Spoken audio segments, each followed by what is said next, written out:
loves, and welcome back to my YouTube channel. And on today's topic we are going to be talking about on how to love yourself again and find your self-worth. Gaining back your self-worth, gaining back your self-confidence after the damage, after the heartache, after the drama.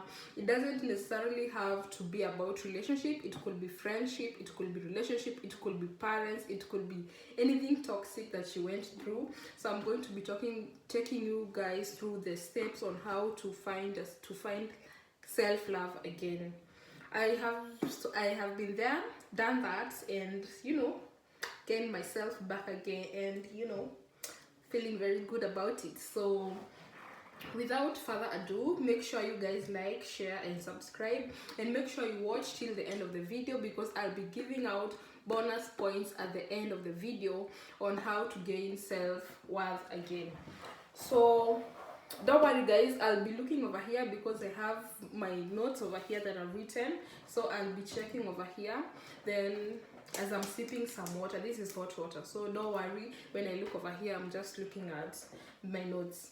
So the first point is cut off people or places that emotionally drain you. Oh my gosh, let me give you a story, guys. You see, when I was in Kenya, let me find out the best way to explain the story. I was in as you guys know, I relocated from Kenya to Canada, but when I was in Kenya, I was in Nairobi, Rongai. Okay, Rongai, because it's not Nairobi, but I was in Nairobi. What were Rongai? Oh yeah. So when I was in Kenya, I was with this guy. We weren't necessarily dating. I'll say the situationship part, but let me find out the best way to say the story. Let me tell you guys the story. So when I was in Kenya, let me tell you guys the story. So there was this guy. Let me tell you guys the story. So there was this guy that I was seeing, not necessarily dating or anything big, but I think it was a situationship. Let me just put it at that to make the story for you people to understand. It was a situationship, and I was there with my friends and all that, and it was a very toxic environment for me personally, because I'm a very attached person. I get too attached, not too quickly, but within some time I'm like, okay, it was a situationship, but he's still my man, and we hadn't defined things yet. And I feel like, ladies, that's another mistake, that you don't want to be in such situations. You don't want to be in a situation where you don't know what you're not single, but you're also not dating. He's your man, but he's also not your man. So ladies, I know you don't want to be in those situations, because I've been there. But I was in that situation at that time with a certain guy. He was my guy but not my guy, my friend and not my friend, my man but not my man, So I was with him, and I was also with a couple of friends, and it got toxic for me because I had introduced my girlfriends. At that time, they were my girlfriends to this guy, and they were hanging out. I used to go back home, so I didn't have a lot of time with him. I used to have a lot of time with him during the day, but at night I need to go back home. So my friends are with him. If you know what happened between my friend and him, and it didn't damage me, but it hurt me too much. And for me, I felt like betrayed, not necessarily with the guy, but with my girlfriend at that time, because I was like, okay, I introduced you, and he was my man but not my man. But at the same time, you can't get too angry because he's your man but he's not your man. I don't know if you guys understand what I'm saying. So the first point is cut off people or places that emotionally drain you. For me, what I did when I was in that situation, because these were people that I was hanging out with all day, today, tomorrow, all day, every day. So for me, what I did was, actually I requested to relocate from Nairobi to Meru, and not even my parents know why I wanted to shift, but I felt like mentally I was being drained because of what had happened. I was like, okay, I'm going to see these people every day. I'm talking to these people every day. Whatever has happened. I still can't get angry, and even now I'm not angry, but I still can't get angry and be like, okay, I am avoiding them, because They are my circle. So that's I requested to relocate. I asked my parents, I wanted to relocate from Nairobi to Meru. And they were like, okay. They thought I was relocating because of school, but I was relocating because of other things. So if they watch this, if you know, you know. So but I feel like at that time mentally I was struggling. I was struggling at home. I was struggling with my friends. I was struggling with that guy. So what I did, I actually relocated, and it helped me. And it helped me a lot because I was now in a new space. No drama, no friends drama, no family drama. I'm just at peace. So it helped me a lot. So the first thing that I will actually do, I will actually recommend, is remove yourself from that situation. You want to isolate yourself from those situations. If it's maybe your parents are stressing you out, if it's your family, if it's your friends that are stressing you out, you need to move out from that situation and get a environment where you don't get such backlash. Okay. Even if it's at a workplace, sometimes you also need to think, is the money worth it? Is the money worth it more than your self-worth? Like, you could be in an abusive work environment where they're abusing you day in, day out. Like, is the salary worth it more than your mental peace and mental health? So that's my first point. The next point is practice celibacy. This is another topic of its own, but I'm going to shorten it. But I'll say practice celibacy. I'll just say start praying. Pray. Where once you start praying, everything else will just fall off. God will remove all the unwanted weeds. Oh, wisdom. Oh yeah. God will remove all the unwanted weeds from you. Like for me, when I relocated to Meru, when I relocated to Meru, before I relocated to Canada. When I relocated to Meru, I was praying. Like, it was just a whole new journey for me, which I thank God that I went through that, because if I didn't go through that, I wouldn't have gotten over the other things that I was doing. So practice celibacy, and once you start practicing celibacy, it will eliminate men coming into your life with bad intentions. You know, like, there are those people, like, I'm a big babe, guys. I'm a big babe, I'm a pretty babe, okay. Sasa nimeanza kujisikia, I need to calm down. Haya, my mind, I want it, I need it, put that in the back. My mind, okay, guys, I need to, sorry.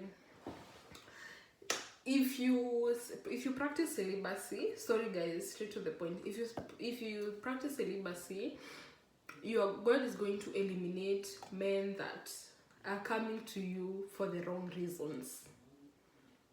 Ladies, we know, you know if a person wants you for you. There are men that want you because you're sexy. There are men that want you because of your body. There are men that want you because they're just pure good vibes. Like for me, I'm a good vibe babe. They are good vibe. There are men that want you because of the road trips. There are men that want you because, it's you.